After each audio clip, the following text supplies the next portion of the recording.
आपण हातच्याची वजाबाकी बघणार आहोत. हातच्याची वजाबाकी.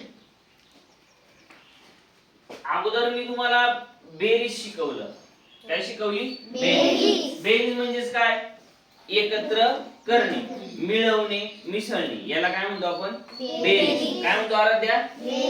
बेरीज. बेरीज म्हणजेच काय? एकत्र करणे, मिळवणे, याला बेरीज म्हणतात.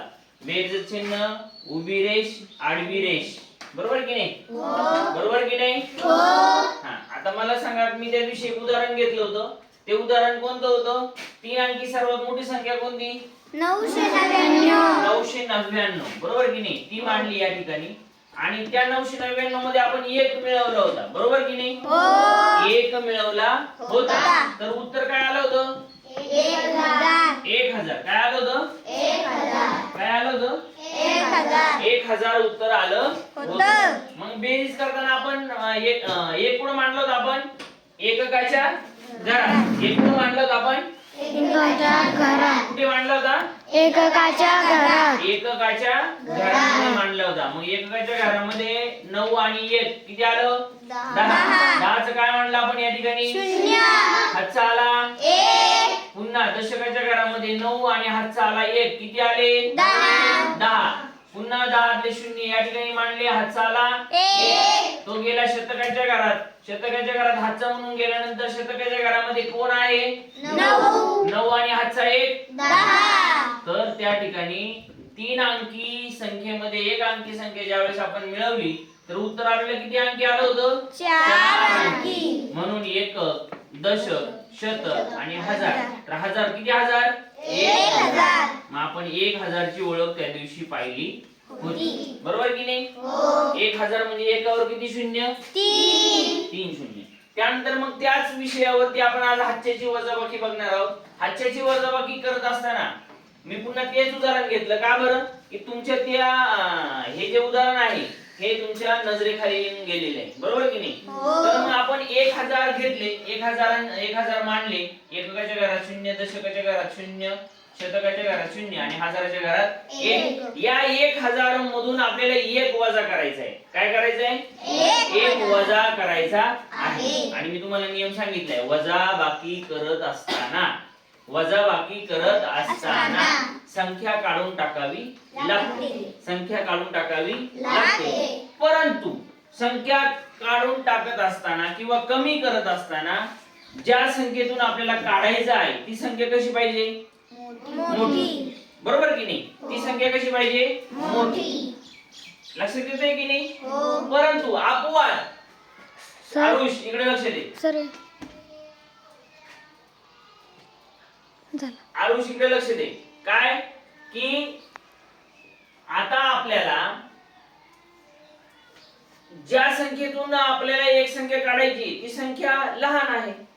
ती संख्या कशी आहे? लहान आहे. म्हणजे आता एककाच्या घरात 0 आहे आणि खाली आपल्याला काढायचं आहे 1. काय काढायचं आहे? 1 काढायचं आहे. बरोबर की नाही? मग 0तून 1 जाईल का? नाही. अरे जाईल का? नाही. 0तून 1 जाणार नाही. कारण 1 पेक्षा 0 कसा आहे? लहान. कसा आहे? लहान. मी तुम्हाला बघा, मग यासाठी आपल्याला एक क्रिया समजून घ्यावी लागेल. आपल्या घरामध्ये अचानक पाहुणे येतात आणि आपल्या घरातली चहा पावडर संपून जाते. मग आई म्हणते, बाळ्या जा रे शेजारून थोडी चहा पत्ती घेऊन ये. बाळ्याला काही शेजारी जातो, मावशी मावशी पाहुणे आले, चहा पत्ती सांगितली आईने. काय सांगितली? चहा पत्ती सांगितली. बरोबर की नाही? आणि आम्ही आणल्यावर मग आई देणार आहे असं म्हणतो की नाही? आई लगेच काय करते? थोडी चहापत्ती काढते आणि देते. याला म्हणतात तुमच्या भाषेत, तुमच्याकडे काय म्हणतात याला? काय घेणं? उष्ण अन्न. है की नाही? सेम तसंच गणित आहे हे पण. सेम तसंच आहे. 0तून 1 जात नाही. बरोबर की नाही? एककाच्या घरात 0 बस, एककाच्या घरात कोण बसले?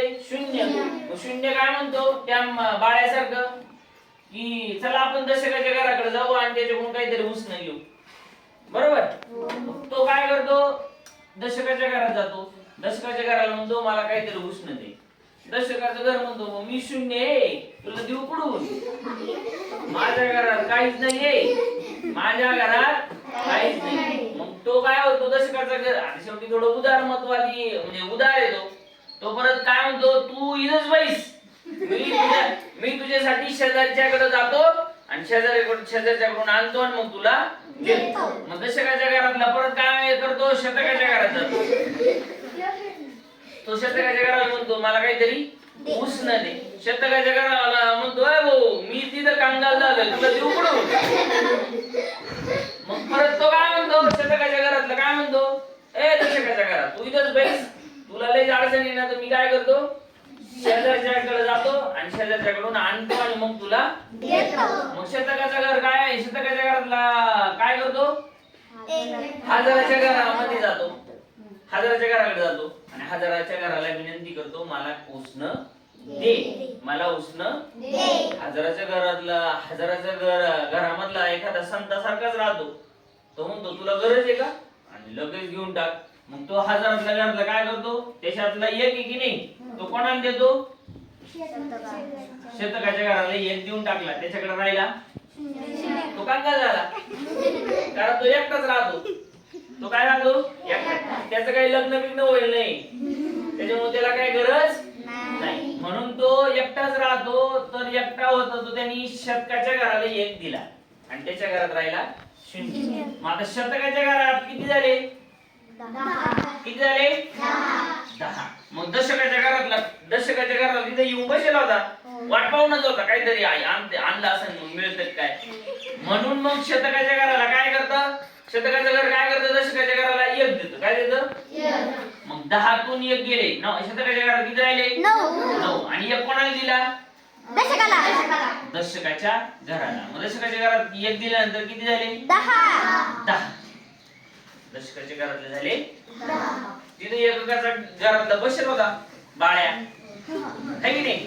मग दशकाच्या घराने काय केलं लगेच एककाच्या घराला काय केलं 1 दिला. मग त्याच्याकडे किती राहिले 9 आणि एककाच्या घरात किती झाले 10. आता प्रक्रिया संपली. आता या संख्येपेक्षा ही संख्या मोठी आली, ही संख्या मोठी आली. 10 तून 1 गेला 9. 9 परत हे 9 आणि हे 0. बघा ज्या संख्येत आपण 1 मिळवला तर उत्तर 1000 आलं होतं त्याच 1000 मधून 1 वजा केल्यानंतर उत्तर आलेलं आहे 999. 3 अंकी सर्वात मोठी संख्या.